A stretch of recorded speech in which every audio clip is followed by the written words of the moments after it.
Con la agudización de la crisis en Venezuela, varios aliados del chavismo han dado un paso al costado. La más reciente en hacer crítica abierta es la fiscal general de la República, Luisa Ortega Díaz, a quien el oficialismo quiere examinar médicamente. La desacreditan diciendo que está demente, pero esto no es el único caso. En 17 años de revolución bolivariana, importantes figuras han abandonado el proyecto de país iniciado por el fallecido presidente Hugo Chávez. Casos como el de Luis Michelena, quien fue asesor de Chávez y tras darle la espalda fue perseguido judicialmente acusado de corrupción, permanecen en la opinión pública. También Raúl Isaías Baduel, amigo personal de Chávez, quien dejó el Ministerio de Defensa y pasó a las filas opositoras en 2007, fue encarcelado. Y por último está el caso de Jorge Giordani, uno de los creadores del modelo económico bolivariano, quien abandonó el partido en 2013 tras la muerte de Chávez. Para hablar de la crisis en Venezuela me acompaña aquí en el estudio el politólogo Víctor Mijares, experto en seguridad internacional y política exterior, además es profesor de la Pontificia Universidad Javeriana. Víctor, es un placer, gracias por estar con nosotros, bienvenido. Gracias por la invitación. Víctor, ¿cuál es tu lectura de este panorama, de este escenario, de este momento político que estamos viendo en Venezuela? Una Luisa Ortega Díaz, que la vimos mucho con ese brazalete de cuando murió el presidente Hugo Chávez, de la revolución bolivariana, de la lealtad al movimiento bolivariano, a la revolución bolivariana. Figuras como el mayor general Rodríguez Torres, que estuvo en el golpe de Estado de febrero de 1992 junto al presidente Hugo Chávez, estuvo atacando la residencia del presidente Carlos Andrés Pérez, que han decidido criticar abiertamente al gobierno de Nicolás Maduro, ofreciendo una opción de cambio y tal vez llamando a la reflexión. ¿Cuál es tu lectura de ese momento que se vive en Venezuela con estas figuras del chavismo que se han apartado del proyecto que lidera en este momento Nicolás Maduro? Bien, esto responde a la debilidad actual del gobierno de Nicolás Maduro.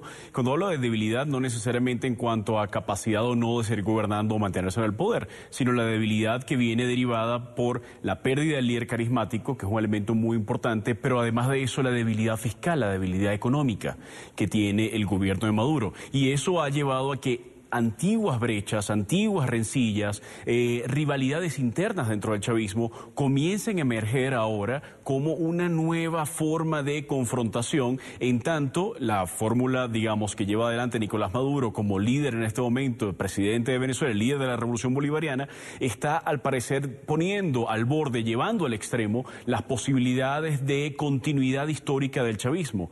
En ese sentido, y además, dada la base de apoyos civiles y militares, sobre todo militares, que ha venido construyendo Maduro desde hace 4 años, comienza a verse como que el polo de Maduro dentro del chavismo comienza a tener alguna situación, alguna posición hegemónica que otras fuerzas quieren controlar y que ven ante el quiebre de la situación económica, el colapso de la economía venezolana y el quiebre institucional que ha forzado Maduro ante su debilidad frente a la Constitución, frente a la OEA, frente a distintos factores de poder, los ha incitado a tratar de quebrar desde adentro al chavismo para surgir ellos como alguna forma de chavismo puro, chavismo verdadero, que pueda recuperar la franquicia frente no solamente al pueblo venezolano, sino frente a los sectores militares.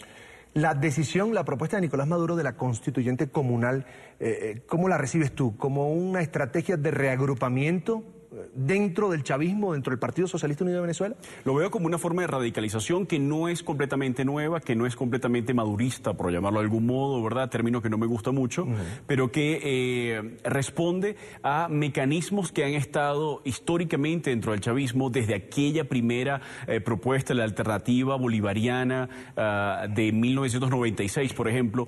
Comenzó a elaborarse una serie de documentos en donde uno de los puntos centrales siempre fue el Estado comunal. El Estado comunal no se aplicó porque, bueno, en buena medida no era necesario, generaba muchísimas resistencias, incluso dentro del chavismo, pero en este momento Nicolás Maduro no está viendo otra alternativa sino su propia radicalización y, por supuesto, apelar a los elementos más extremos de la ideología y del plan chavista histórico. Víctor, ¿qué peso le das tú, qué impacto tiene ese golpe de timón de la fiscal, de Rodríguez Torres, de un general como Cliver Alcalá, que estuvo tan vinculado al presidente Hugo Chávez, muy criticado también por sus supuestas vinculaciones con el narcotráfico, pero de figuras de esa magnitud, del profesor Navarro, del exministro Jorge Giordani? Ese Bien. cambio de timón en su manera de ver el país, el gobierno, ¿qué peso tiene?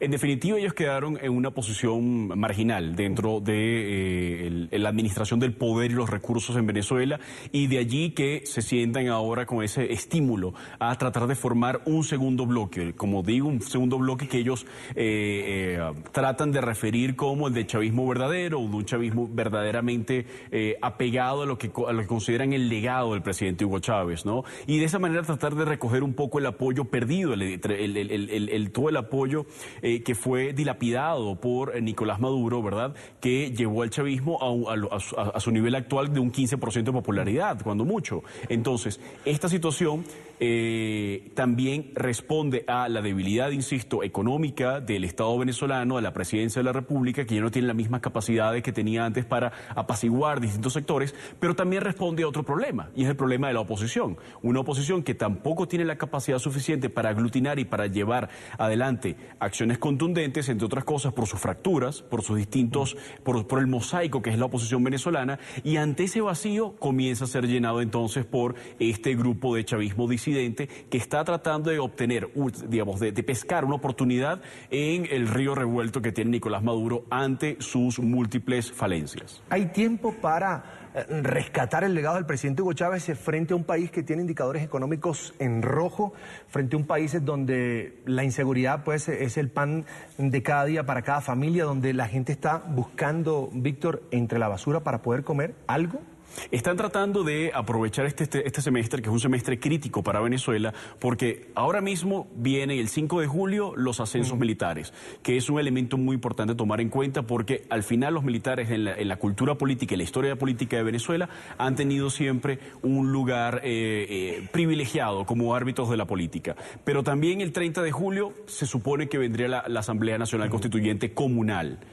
No se sabe muy bien si el gobierno de Maduro va a soportar esto. Pero no solamente eso, sino que para noviembre de este mismo año, es decir, en este mismo periodo de un semestre, Venezuela tendrá que desembolsillar casi 3.000 millones de dólares más de servicio de deuda, cuando las reservas internacionales del país no llegan a 10.000 millones de dólares. Entonces, el tema del tiempo es crucial, y el tema del tiempo, para ganarlo, de algún modo, este grupo disidente está tratando de crear y ha venido construyendo, junto con algunos sectores de la oposición, no racionalmente, pero de forma un poco espontánea, esta categoría de madurismo para tratar de endosarle a Nicolás Maduro todos los males que vienen y que en buena medida son su responsabilidad, pero que también son responsabilidad del manejo fiscal que tuvo Hugo Chávez. De esa manera, tratar de llevar toda esa responsabilidad a Nicolás Maduro, y que el colapso del país, porque Venezuela está a punto de convertirse ya definitivamente en un estado fallido, recaiga sobre sus hombros, y de esa manera ver quién puede capitalizar esto. El chavismo originario, como se hacen llamar, o la oposición venezolana. Víctor, también, y te lo comentaba fuera del aire ahorita, vi un tuit, un mensaje del mayor general Rodríguez Torres a través de su cuenta en Twitter, que él hablaba de que la situación del país, el mal manejo de Maduro, habría llevado incluso a la ruptura de la unidad monolítica de la Fuerza Armada Nacional, un término que usaba el presidente Hugo Chávez cuando estaba en vida. ¿Eso es posible a estas alturas de una Fuerza Armada que se declaró antiimperialista, chavista, madurista? Bueno, no sé cuántos adjetivos más se decían en esos eslogan, en esos saludos de la Fuerza Armada Nacional. ¿Eso es posible, que haya en este momento un ruido de sables en los cuarteles venezolanos?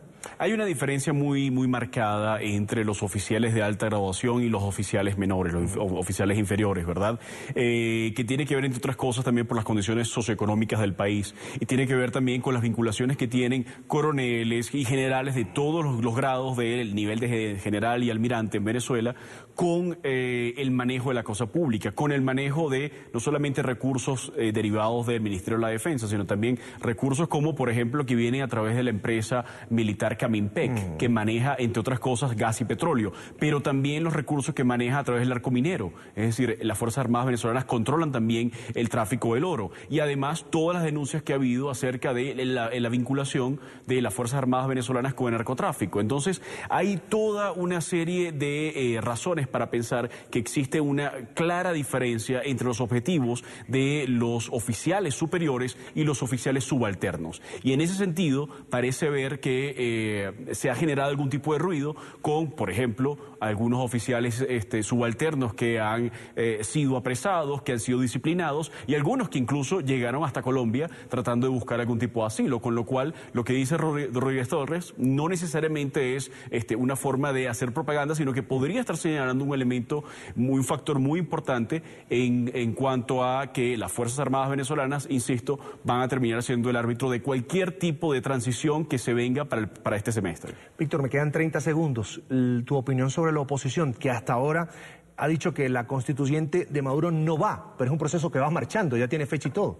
Sí, ¿Está enredada? El problema con la oposición en Venezuela es que no hay una sola oposición, sino que hay múltiples oposiciones, con distintos niveles de radicalización frente a la revolución bolivariana. Algunos pretenden, digamos, seguir los canales institucionales de la misma revolución, otros consideran que esos canales simplemente no los llevan, sino un callejón sin salida, y de ahí comenzamos a ver las distintas posiciones que fracturan a la oposición y que, insisto, en este momento no lo podríamos analizar como un único actor, sino como múltiples actores que ante esa división se debilitan frente al escenario de dos polos emergentes que son dos polos chavistas.